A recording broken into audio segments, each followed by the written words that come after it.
Bismillahirrahmanirrahim. Assalamualaikum warahmatullahi wabarakatuh. Izin memperkenalkan diri, saya Abdul Robiul Islam. Saya dari Prodi PJKR kelas PJKR B.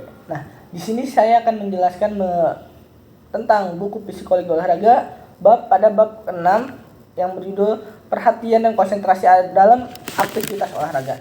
Nah, konsentrasi merupakan bagian penting dalam aktivitas hidup. Aktivitas seseorang bisa dilakukan dengan baik ketika seseorang tersebut memiliki konsentrasi yang baik.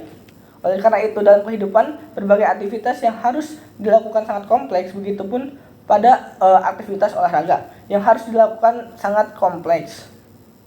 Nah, khususnya dalam menghadapi pertandingan, konsentrasi sangat dibutuhkan, terutama untuk cabang olahraga yang menuntut konsentrasi tinggi. Misalnya contohnya ketika kita menjadi atlet sepak bola, terus atlet sprint, atletik, dan yang membutuhkan konsentrasi yang lebih. Nah, mempertimbangkan betapa pentingnya peranan metode konsentrasi dalam kaitannya dengan penampilan olahraga, maka dalam bab ini kita akan memaparkan lebih detail mengenai konsentrasi sebagai sebuah metode yang bisa dilakukan oleh atlet untuk meningkatkan penampilan olahraga. Nah, di sini ada yang pertama ada pengertian perhatian. Nah, istilah perhatian dan konsentrasi sering kali digunakan saling tukar menukar. Padahal kedua istilah tersebut memiliki perbedaan. Nah, seseorang atlet hanya bisa berkonsentrasi jika didahului oleh perhatian. Perhatian merupakan proses awal menuju konsentrasi. Perhatian dan konsentrasi merupakan serangkaian proses yang berkelanjutan terhadap suatu objek yang diamati. Nah, perhatian adalah proses kesadaran langsung terhadap informasi atau stimulus yang diterima untuk memutuskan suatu respon. Nah, lalu yang kedua ada pengertian konsentrasi. Konsentrasi adalah kemampuan untuk memusatkan perhatian pada tugas dengan tidak terganggu dan terpengaruhi oleh stimulus yang bersifat eksternal dan internal menurut Collins 2022. Nah, perhatian dan konsentrasi merupakan sebuah konsep yang perlu dipahami oleh para atlet sebab sangat berpengaruh terhadap penampilan atlet. Ditegaskan oleh Cohen 2016 bahwa perhatian dan konsentrasi merupakan unsur pokok untuk penampilan puncak atlet. Kedua-duanya merupakan serangkaian proses yang mekanisme psikologis yang mengakibatkan kejadiannya respeks gerak. Seperti telah disebutkan, posisi perhatian dan konsentrasi dalam proses tersebut berada di dalam otak, maka kemampuan mental istilah yang harus dilatih secara khusus. Terus ada dimensi konsentrasi.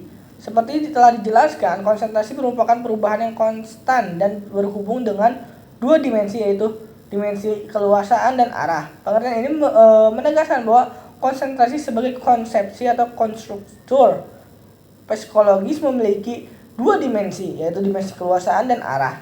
Dimensi keluasaan terdiri atas kategori meluas dan menyempit. Dengan dimensi arah dibagi menjadi kategori ke dalam dan keluar. Nah, konsentrasi meluas berkenaan dengan kondisi seorang atlet ketika menerima berbagai kejadian sebagai rangsang secara simultan. Dalam hal ini, atlet harus menyadari dan peka terhadap berbagai perubahan lingkungan latihan. Nah, ada 6 petunjuk sebelum kita melakukan latihan konsentrasi. Yang pertama, kita jauhkan semua pikiran dan sesuatu yang pernah Anda lakukan atau pernah Anda alami. Lalu yang kedua ada pusatkan perhatian pada suatu tempat saja. Lalu yang ketiga, tunjukkan pusat perhatian pada satu lokasi tertentu. Lalu yang keempat ada kosongkan pikiran dan biarkan tetap kosong. Lalu yang kelima, upaya untuk memusatkan perhatian terhadap semua benda. Yang keenam ada berhentilah dan kemudian kembali berkonsentrasi. Nah, menurut Jaeger merekomendasi langkah-langkah sebagai bentuk. Yang pertama duduk tegak di kursi, terus posisi kedua kaki menapak di lantai, lalu yang ketiga ada tutup mata, ambil napas dalam-dalam lalu keluarkan sampai ketegangan di sekujur tubuh hilang. Lalu yang keempat ada begitu merasa rileks, perhatian irama napas tanpa mengubah iramanya, lalu mulailah perlahan-lahan menghitung. Lalu yang keenam, satu tarikan napas diikuti dengan hembusan napas dianggap satu hitungan. Kemudian tarikan dan hembungan napas berikutnya dianggap 2 hitungan dan seterusnya. Nah, lalu selanjutnya ada saat mencapai hitungan ke-10 kembali lagi ke hitungan 1 dan seterusnya. Jika kehilangan hitungan atau lupa angka hitungannya berarti konsentrasi mulai terganggu. Nah, ada juga tips meningkatkan konsentrasi. Setiap atlet harus tetap berkonsentrasi penuh pada suatu sesi latihan dan pertandingan agar penampilannya tetap efektif. Untuk itu setiap atlet dan pelatih harus mengetahui dan memahami tips-tips meningkatkan konsentrasi. Yang pertama itu ada menghadirkan gangguan. Nah, beberapa gangguan mungkin muncul dan bisa merusak konsentrasi atlet ketika sedang bertanding. Dapat berupa suara, bunyi-bunyi atau kebisingan yang dapat mengganggu konsentrasi atlet.